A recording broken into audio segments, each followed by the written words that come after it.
शारीरिक, मानसिक और इमोशनल सुख और संतुष्टि भी उनको देनी है। तो वैसे पतियों से मैं यही कहूँगा कि उनको जम करके जो है वो मानसिक और इमोशनल सुख, इमोशनल सेटिस्फैक्शन पत्नियों को जरूर दें। बहुत ऐसे पति है जो अपने पत्नी को अब नहीं पढ़ाना चाहते हैं, मूर्ख हैं लोग, और जो पढ़ाते थे वो बुला लिया अपने घर पे। मूर्ख हैं लोग। भारत तो समाज तो निश्चित रूप से ज्योति मौर्य जी को ही गलत कहेगा कि जिस पति के छत्र छाया में रह करके आप पढ़ लिख करके SDM बनी, उसी को धोखा।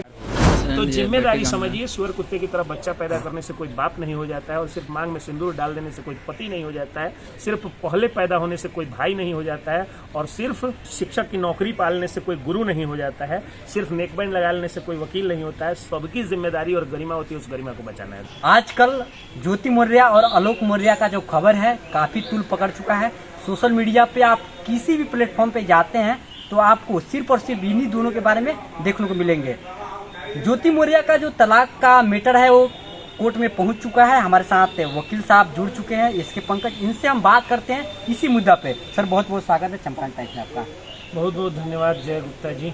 सर अब जो मैटर है कोर्ट तक पहुंच चुका है, क्या तलाक हो सकता है?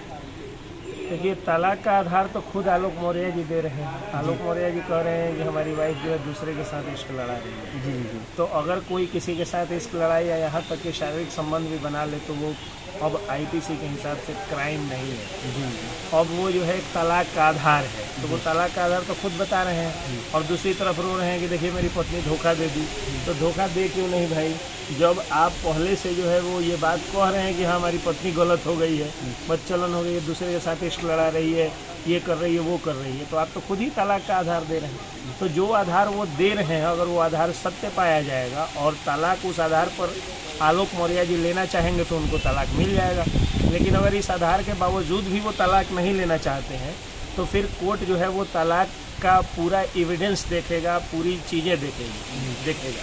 और तलाक का अर्जी as per the news and viral what we call viral news, हम लोग ये देख रहे हैं कि शायद तलाकनामा ज्योति मौर्य जी ने ही पहले से दायर कर रखा है। तो जब ज्योति मौर्य जी पहले से तलाकनामा दायर कर रखी हैं और इनके हस्बैंड भी बता रहे हैं कि हम ये हैं, हमारी पत्नी जो है वो बदचलन है, तो तलाक का आधार तो उनके पति देव ही दे रहे हैं। अगर आलोक मौर्य नहीं चाहते हैं तलाक और उनकी पत्नी चाहती है तो क्या हो सकता है? तो अगर उनकी पत्नी चाहती है, आलोक मौर्य नहीं चाहते, तो उनको पत्नी को आधार देना होगा। सटीक आधार की क्या है? तो उनकी पत्नी का आधार है कि शायद कागज में इन्होंने जो है कुछ छुपाया था, शायद जो है वो कुछ तथ्यों को छुपाया था, अपने प्रोफेशन को छुपाया था, जमीन जत्था और खानदान के बारे में कुछ छुपाया था। तो अगर ये सत्य है तो फिर वो तो क्रिमिनल ब्रीच ऑफ ट्रस्ट हुआ उनके तरफ से। तो अगर उन्होंने धोखा दिया है तो फिर सर, लेकिन इसमें ये तो 13 साल पहले की घटना है, 13 साल पहले छुपाया गया था, लेकिन अभी जब वो SDM बन गई है तब इस प्रकार को कर रही है। सपोज करिए कि आज आप जो है वो LV शाह जी के साथ काम कर रहे हैं और कल होकर के 4 साल बाद आपको LV शाह जी का कोई बुराई देख कर और आप छोड़ दिए, तो कोई ये नहीं पूछ सकता है कि आप 4 साल 5 साल 7 साल पहले क्यों नहीं आपको पता चला। आपको जब पता चला या जैसे पता चला और जितना दिन आप रहना चाहें उतना दिन आप रहें, ये बात आपको जो है वो समझना होगा। और ये जैसे लोग कहते हैं ना कि फलाने ने गलती किया तो नहीं पकड़ा गया, मैं गलती किया तो क्यों पकड़ा गया। अब चोरी जो है आए दिन होती है, इसका मतलब ये नहीं है कोई चोरी ये तर्क दे करके बच जाएगा कि इतने लोग चोर हैं तो हमारी चोरी के ऊपर ही क्यों संज्ञान लिया जा रहा है। उसी तरह से इतने दिनों से अगर उनको धोखा नहीं लगा तो ये उनका व्यक्तिगत मामला है। हो सकता है सामाजिक तौर पर कुछ लाज लिहाज इत्यादि उन्होंने किया होगा, और आज अगर उनको लग रहा है कि गलत हुआ तो वो गलत का विरोध करने आ गए। तो ये नहीं कर सकते हैं आप कि पहले हुआ तो क्यों नहीं बताएं और आज हुआ तो क्यों बताएं। समाज पे बुरा असर नहीं पड़ेगा? सामाजिक स्तर पे देखिए, मैं एक वकील हूँ और सामाजिक स्तर पे मैं बहुत बात नहीं कर पाता हूँ। कारण क्या है जी कि मैं कानून देखता हूँ जी। जैसे दहेज लेना अब सामाजिक मान्यता मिल चुकी है, जिसको जितना दहेज मिल रहा है उतना उसको अच्छा कहा जा रहा है, लेकिन है तो वो क्राइम। IPC के हिसाब से तो 498 धारा है, उसके लिए जो है वो क्राइम है। तो जब वो क्राइम है और दहेज है क्राइम, तो वकील से पूछेगा तो यही कहेगा कि दहेज लेना एक क्राइम है। अब समाज उसको जो है दहेज लेने वाले को बहुत बड़ा मान ले, ये अलग मैटर।